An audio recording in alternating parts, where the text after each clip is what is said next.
మాంగళ్య shopping mall ఆర్సీపురంలో Ambedkar statue ఎదురుగా July 12న రాశి ఖన్నా చేతుల మీదుగా గ్రాండ్ ఓపెనింగ్. సవాళ్లు ప్రతి సవాళ్లతో తెలంగాణ రాజకీయం హీట్ ఎక్కిపోతోంది. ఖమ్మం సభలో సీఎం రేవంత్ రెడ్డి చేసిన ఘాటు విమర్శలపై మాజీ మంత్రి హరీష్ రావు కూడా అదే రేంజ్ లో రియాక్ట్ అయ్యారు. రాముడి పేరుతో అటాక్ చేసిన రేవంత్ కు అదే రాముడి పేరుతో ప్రశ్నలు సంధించారు. సంపూర్ణ రుణమాఫీ చేస్తానని భద్రాద్రి శ్రీరాముడి సాక్షిగా చేసిన ప్రమాణం ఏమైందంటూ హరీష్ రావు కౌంటర్ అటాక్ చేశారు. కాళేశ్వరం నీళ్లపైన సెంటిమెంట్, సాగునీటి గణాంకాలతో సీఎం రేవంత్ ని నిలదీశారు.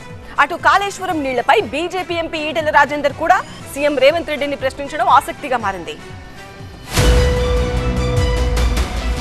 సీఎం రేవంత్ రెడ్డిపై మాజీ మంత్రి హరీష్ రావు ఎక్స్ వేదికగా ప్రశ్నల వర్షం కురిపించారు. అంశాల వారీగా ప్రశ్నలు సంధిస్తూ సుదీర్ఘమైన కౌంటర్ ఇచ్చారు. మాట తప్పడం, పార్టీలు మారడం రేవంత్ రాజకీయ సంస్కృతి అని, అలాంటి అలవాటు తనకు లేదని హరీష్ రావు స్పష్టం చేశారు. 20 ఏళ్ల ఆయన రాజకీయ చరిత్ర, 25 ఏళ్ల తన రాజకీయ చరిత్రనే అందుకు నిదర్శనమన్నారు. ఆయనలాగా ఒట్టేసి ఒక మాట, ఒట్టు వేయకుండా మరో మాట చెప్పే అలవాటు తనకు లేదంటూ సినీ స్టైల్లో డైలాగ్ కుట్టారు. ఈ క్రమంలోనే భద్రాద్రి రాముడి సాక్షిగా సంపూర్ణ రుణమాఫీ చేస్తానని ఇచ్చిన హామీ ఏమైందో చెప్పాలన్నారు హరీష్ రావు. కనీసం సభ జరిగిన ఖమ్మం జిల్లాలో అయినా రైతులందరికీ రుణమాఫీ పూర్తిగా జరిగిందా అని సీఎం రేవంత్ ను నిలదీశారు. ఒకవైపు చివరి ఏడాదిలోనే రాజకీయం చేద్దామంటూనే ప్రతి సభలో ఎందుకంత ఆవేశంతో, అసహనంతో రగిలిపోతున్నారని హరీష్ రావు ప్రశ్నించారు.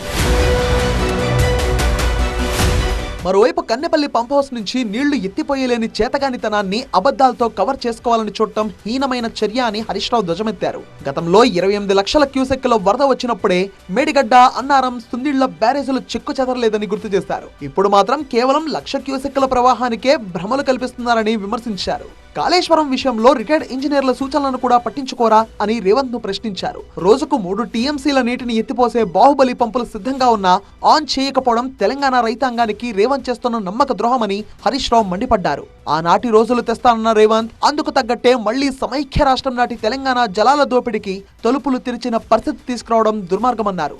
నీళ్లు ఉండి కూడా ఎత్తిపోకుండా, రిజర్వాయర్లు నింపకుండా రేవంత్ వ్యవహరిస్తున్న తీరు తెలంగాణకు శాపంగా, ఆంధ్రప్రదేశ్ కు వరంగా మారిందని హరీష్ రావు విమర్శించారు. ఇదిలా ఉంటే కాళేశ్వరం నీళ్లపై బీజేపీ ఎంపీ ఈటెల రాజేందర్ కూడా సీఎం రేవంత్ కు ప్రశ్నలు సంధించారు. కాళేశ్వరం గురించి మాట్లాడితే ఎవరెవరికో, పార్టీలకో లింకులు పెట్టడం కరెక్ట్ కాదన్నారు. ఎవరో మాట్లాడిస్తేనో, స్క్రిప్ట్ రాసిస్తేనో మాట్లాడాల్సిన అవసరం తనకు లేదని స్పష్టం చేశారు. ఇప్పటికైనా రాజకీయాలు పక్కన పెట్టి కన్నెపల్లి పంప్ హౌస్ నుంచి నీళ్లు విడుదల చేయాలని ఈటెల డిమాండ్ చేశారు. నాకు నా తెలంగాణ ఫస్ట్, తర్వాత party next, lost my personal. నేను తెలంగాణ ఉద్యమ బిడ్డని. నేను ఎవరి మెప్పు కోసమో, ఎవరి స్క్రిప్ట్ రాసిస్తేనో, ఎవడు పలికిస్తేనో పలికేటోళ్ళం కాదు. మేము స్వయం ప్రకాశకులం. మాకు సొంత జ్ఞానం, సొంత అవగాహన, సొంత కమిట్మెంట్ ఉన్న వాళ్ళం. మేము నీళ్ళ కోసమే కదా నువ్వు రాజకీయం చేస్తున్నది. అందుకే వెంటనే నేను ఉత్తమ్ కుమార్ రెడ్డి గారు ఉత్తమంగా ఆలోచిస్తానని చెప్పి అనుకుంటున్నా. ఉత్తమ్ కుమార్ రెడ్డి గారు వెంటనే బేజ్జాలు బంద్ చేసి రాజకీయాలు బంద్ చేసి తక్షణమే నీళ్లు లిఫ్ట్ చేయాలని చెప్పి నేను డిమాండ్ చేస్తున్నా.